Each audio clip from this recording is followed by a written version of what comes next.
Oh, hey folks, what's going on? Yeah, I've made it to Sydney, got the final leg up to Brisbane coming up.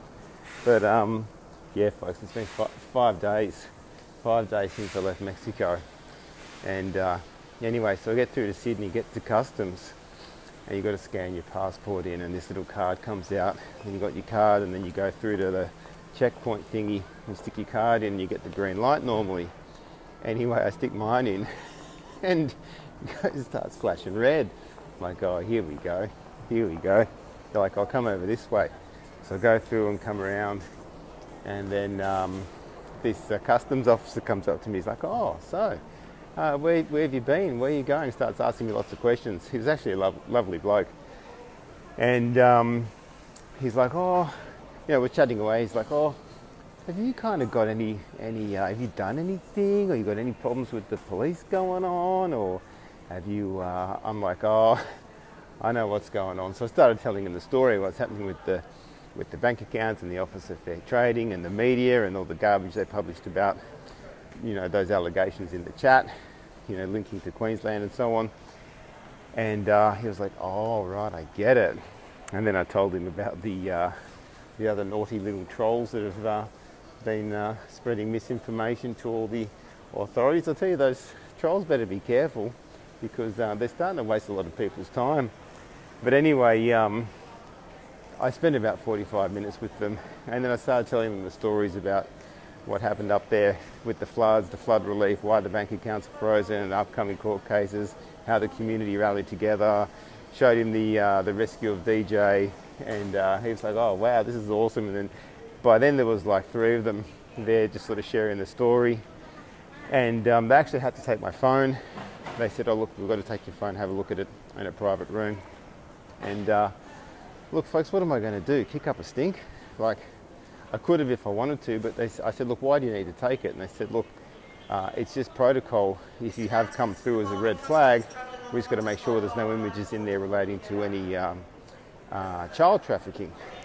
And it's like, it's one of those things you could easily get set up. What if they did take my phone and say, oh, look what we found on here, you know what I mean?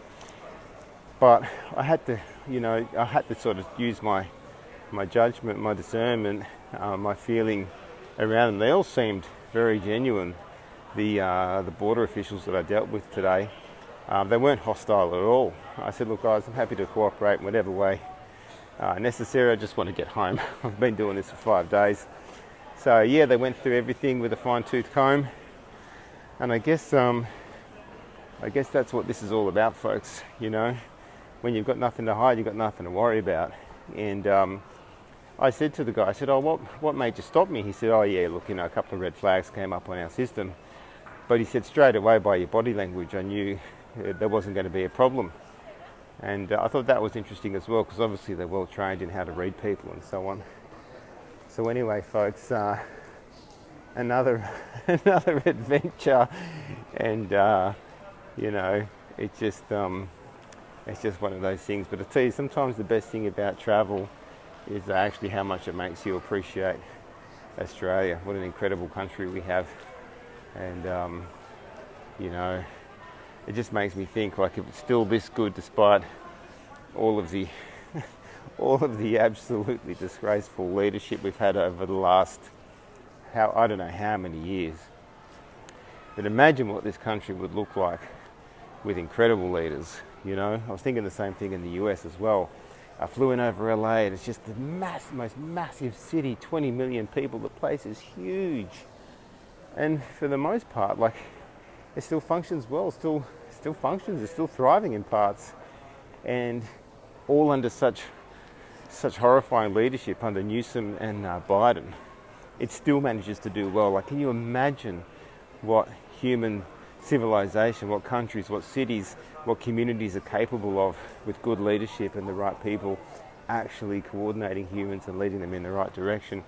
The mind boggles, And Australia is still a beautiful country, but it could be one of the most spectacular places in the world if only we had some benevolent leadership, some honest leadership, some leadership that was there, for the people and not for the interests of these multinationals and these alphabet gangs like the World Economic Forum and the WHO and so on.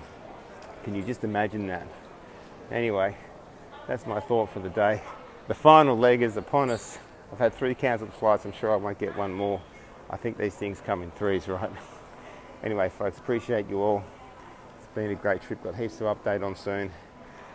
But I just want to once again thank you all for your support, because we are truly going to build something special here to get an independent voice out and some independent, truthful, honest media out to more and more Australians. That's the mission here. I know many of you share the mission and you get it, and together we're going to make it happen. See you soon, folks. Over and out.